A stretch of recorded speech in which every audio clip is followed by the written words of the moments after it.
श्री स्वामी समर्थ मंडळी, आपल्या आधी भगवंताने जेवावे या भावनेने आपण देवाला नैवेद्य दाखवतो।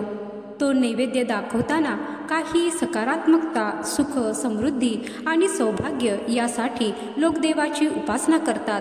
पण आपल्याकडून या सर्व गोष्टी विधिवतपणे केल्या जात नाहीत आणि आपल्याकडून चुका होत असतात। नकळतपणे आपल्याकडून झालेल्या या चुकांमुळे कुठेतरी आपल्या घराला दोष लागतो आणि त्यामुळे आपल्याला संकटांचा सामना करावा लागतो। भगवंताच्या प्राप्तीसाठी भक्तिमार्गाचा नियम आहे। भक्तिमार्गाने अल्पावधीतच ईश्वर प्राप्ती होऊ शकते। देवाची आराधना केल्याने इच्छित फळाची प्राप्ती होते। यासोबतच घरामध्ये सुख समृद्धी येते। म्हणूनच उपासक म्हणून आपल्या देवतेची भक्तिभावाने पूजा करतात। या नियमांचे पालन केल्याने साधकावर भगवंताचा कृपा आशीर्वाद कायम राहतो। भगवंताच्या कृपेने साधकाच्या जीवनात केवळ शुभ आणि शुभच गोष्टी घडतात। देवांना नैवेद्य कसा दाखवावा? देवांना नैवेद्य दाखवल्यानंतर त्या नैवेद्याचा एक अतिशय चांगला उपाय आज आपण पाहणार आहोत। तसेच देवांना नैवेद्य दाखवताना पहिल्यांदा काय करावे, पाणी कसे आचमन करावे, कोणता मंत्र म्हणावा याबद्दलची सर्व माहिती आपण या व्हिडिओमध्ये जाणून घेणार आहोत। तर हा व्हिडिओ जराही स्किप न करता शेवटपर्यंत नक्की बघा। आणि सर्वात महत्त्वाचं म्हणजे तुम्ही जर चॅनलवर नवीन असाल तर चॅनलला सबस्क्राईब करा आणि कमेंट बॉक्समध्ये श्री स्वामी समर्थ नक्की लिहा। तर आपण देवांची पूजा करतो। शास्त्रांमध्ये उपासनेसाठी काही खास नियम सांगण्यात आले आहेत। त्यांचे पालन करणे आवश्यक मानले जाते। देवपूजा, पाठ किंवा मंत्रपठण करणे, नैवेद्य अर्पण करण्यापासून आरती करण्यापर्यंत विविध धार्मिक श्रद्धा, विधी आहेत। नियमांचे पालन करून पूजा केल्याने व्यक्तीच्या सर्व मनोकामना देव पूर्ण करतात असं मानलं जातं। तर देवांना प्रसाद, नैवेद्य अर्पण करण्याचे काही नियम शास्त्रामध्ये सांगितले आहेत। तुम्हीही देवाला नैवेद्य अर्पण करता तर काही नियम लक्षात ठेवले पाहिजेत। काही लोक देवाला नैवेद्य अर्पण केल्यानंतर तो नैवेद्य बराच काळ तसाच देवासमोर तिथेच सोडून देतात। मात्र असं करणं चुकीचं आहे। यामुळे तुम्हाला देवाची कृपा प्राप्त होणार नाही, तसेच त्याचे नकारात्मक परिणाम देखील तुम्हाला भोगावे लागतील। देवाला नैवेद्य अर्पण करण्याच्या नियमांबद्दल आपण आज जाणून घेऊया। देवाला नैवेद्य दाखवताना तो कधीही जमिनीवर ठेवू नका। देवासाठी आपण नैवेद्य दाखवत आहोत तर तो नैवेद्य एखाद्या छोट्याशा प्लेटमध्ये काढून नंतर ती प्लेट चौरंगावर आदराने ठेवली पाहिजे। नैवेद्य नेहमी सोने, चांदी, पितळ किंवा मग मातीपासून बनवलेल्या भांड्यांमध्ये अर्पण करावा। आपल्या हिंदू धर्मामध्ये, सनातन धर्मामध्ये या धातूंना अतिशय पवित्र आणि शुद्ध मानलं जातं। याशिवाय तुम्ही केळीच्या पानावरही देवांना नैवेद्य अर्पण करू शकता। तसेच शास्त्रानुसार असेही सांगितले आहे की नैवेद्य देवाला अर्पण करत असताना पाण्याने एक भरीव चौकोन काढायचा आणि त्यावरती नैवेद्याचे ताट किंवा प्लेट जे काही असेल ते ठेवायचे आणि त्या नैवेद्यावरती तुळशीचे पान ठेवून त्या नैवेद्याभोवती पाण्याने 3 वेळा गोल फिरवून नैवेद्यम समर्पयामी असे म्हणून अशा पद्धतीने सुद्धा तुम्ही नैवेद्य अर्पण करू शकता। तर आपल्याला काय सवय असते की एकदा नैवेद्य अर्पण केला की नैवेद्य तसाच सोडून देतो आणि दिवसभर तसाच नैवेद्य देवासमोर राहतो, तो तसाच अगदी वाळून जातो। तर नैवेद्य देवासमोर तसाच सोडू नका। नैवेद्य दाखवताना प्रथम आपल्या घरामध्ये अन्न शिजल्यानंतर ते अन्न उष्टे न करता प्रथम देवासाठी एका प्लेटमध्ये ते अन्न काढून ठेवावे। अन्नामध्ये कांदा, लसूण किंवा तिखट पदार्थांचा समावेश नसावा। देवाला नैवेद्य दाखवण्यासाठी गोड पदार्थांचा समावेश असावा।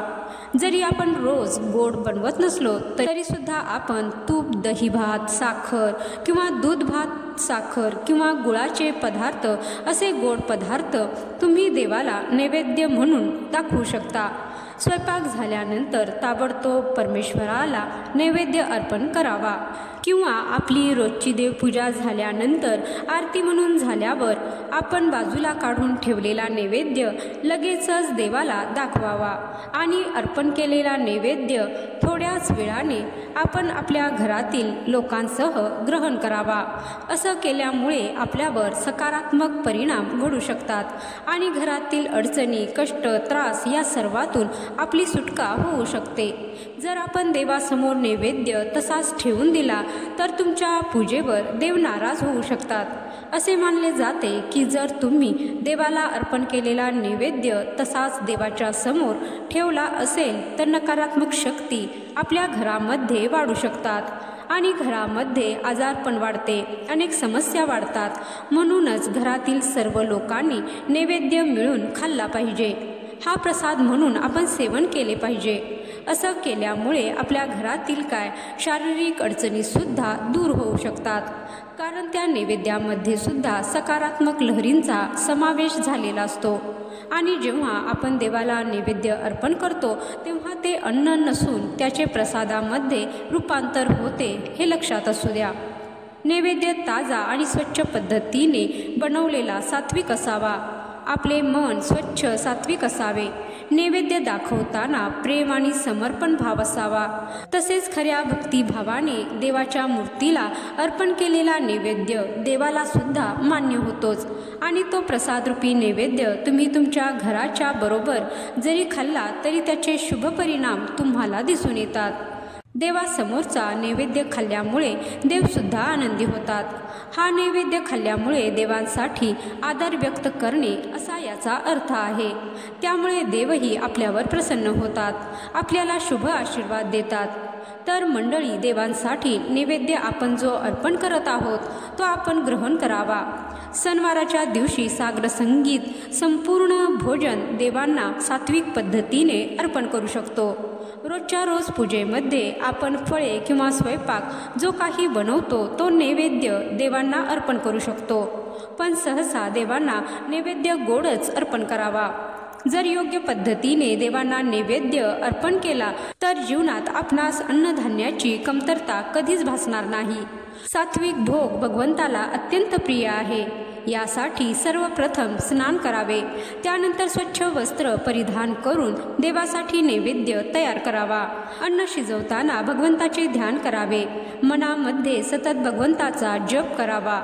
देवांना नैवेद्य दाखवताना ते अन्न चुकूनही उष्टे केलेले नसावे। आपण जे काही देवांना पदार्थ अर्पण करू यासाठी जेवणापूर्वी फळे, मिठाई किंवा प्रसाद बाजूला करून ठेवा आणि पूजेनंतर देवाला नैवेद्य अर्पण करा।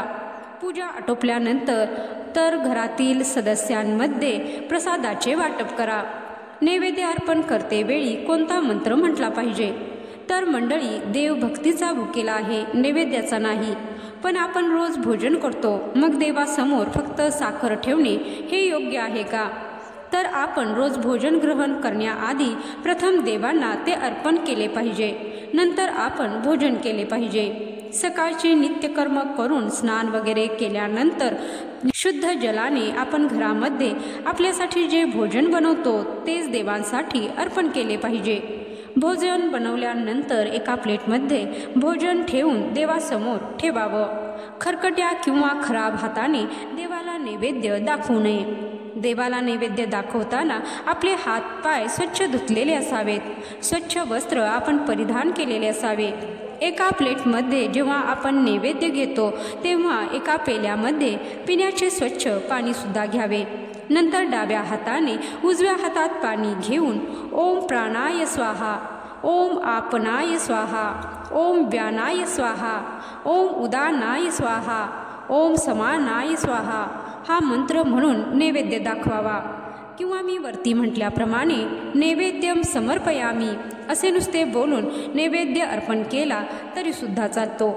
आपण ज्या प्लेटमध्ये देवांना नैवेद्य अर्पण करणार आहोत ती प्लेट किंवा ताट देवासाठीच असावं। त्या ताटामध्ये आपण कधीही भोजन केलेलं नसावं याची काळजी अवश्य घेतली पाहिजे। देवासमोर साखर ठेवणं म्हणजे नैवेद्य अर्पण केला असा अर्थ होत नाही। देवासमोर साखर तर आपण ठेवतोच, पण हा प्रसाद झाला। नैवेद्य हे आपण घरामध्ये जे शुद्ध भोजन बनवतो ते अर्पण करणे म्हणजे नैवेद्य अर्पण करणे होय।